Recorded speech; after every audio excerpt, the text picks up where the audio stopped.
Today we're talking about something all of us can likely benefit from: how to be brave in the face of fear, both in your career and in your life. Mandy B. Anderson, a certified coach and co-founder of RAYMA team, is here with 3 steps that we can do. Hello, Mandy. Good morning, Sarah. Well, it's an interesting thing, to be brave, right? Like, I think we tell our kids to be brave all the time, like, be brave, honey, especially like with school starting, right? Yeah. Like, go and be brave. Yep. And we should probably be saying that to ourselves sometimes. We absolutely should be. And I think bravery takes on different forms as adults.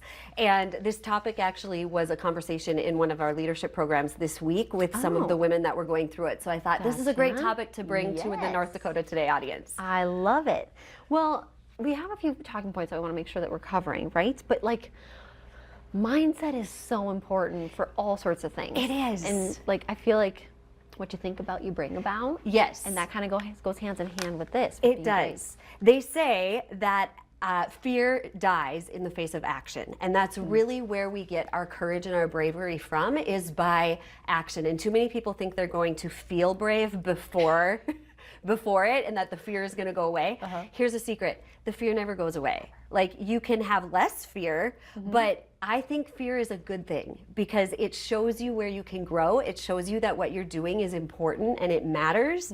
And mindset is a big piece of that. One of the women that was in our program this week said her method and her mindset is just do it. We're going to figure it out as we go. We're just going to do it. And I think that's so important because mindset really does give you what you focus on. Well, I think sometimes if you're afraid of something, right, we procrastinate then. Yes. And then we just don't do what we need to do to, get better. Absolutely. Yeah, we don't. We drag our feet because we think, oh my gosh, I don't want to do this. And then our mindset is that it's going to be hard and it's going to be awful. And if we just tell ourselves, just do it, we're going to learn along the way. We're going to get better as we go. And that's the mindset we need to have. We're going to figure it out. It might not be perfect, and that's okay because mistakes lead to lessons. Mistakes lead to lessons. That's a good one to remember, everybody. But sometimes you need that cheerleader, that little bit of, you do. That's somebody there that's going to support you and to have your back. You definitely do. That's like the second strategy is support, because too many times we think support is people kind of giving us constructive criticism, and maybe sometimes it's nitpicking what we could do better. The support we really need is that reminder that, hey, you were hired because you have the ability to do this. Like, I saw that potential in you. You sold me on that potential in the interview. You've got this. You can totally do it. And people want to hear from you. People do believe in you. I believe in you. And that's the type of support that we need from our leaders, and the type of support that we can give, not only as leaders, but also to the leaders that are leading us, because a lot of times leadership can be a very lonely road. And it doesn't only have to be that our support comes from people above us. When we can support each other at every level, that's when you have a strong team. That's when fear really does start to, fade away, because you have a team that's brave and takes action.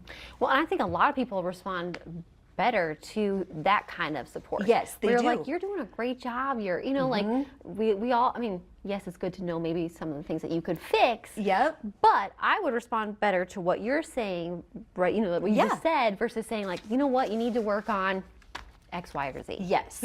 Absolutely. Because even then you start feeling bad, and then you start second guessing yourself. You do. And then that's just dive head first into that bad mindset. It's the fastest way to ruin a team and to ruin a team member, is to be so critical that you never give them encouragement. All right. Well, and you have to prepare. You have to prepare yourself. The preparation piece of this strategy for overcoming fear is the one that people overlook the most, because I'll take it from the point of view of being a speaker.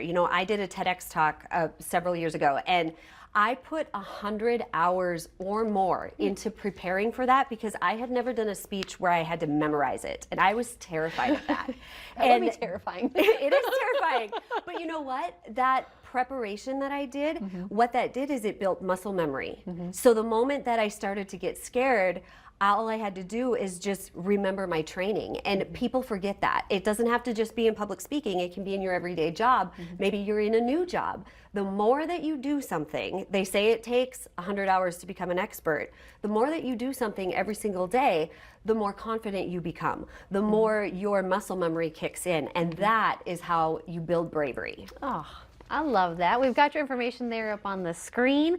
And real fast, your next certification starts on September 24th, just for ladies. Yes. And reach out for email, right? You like email? Yep. And information is on the website at raymateam.com as well. Hit the Get Certified button and you'll find it. Well, thank you so much, Mandy. Thank you. I'm going to go be brave today.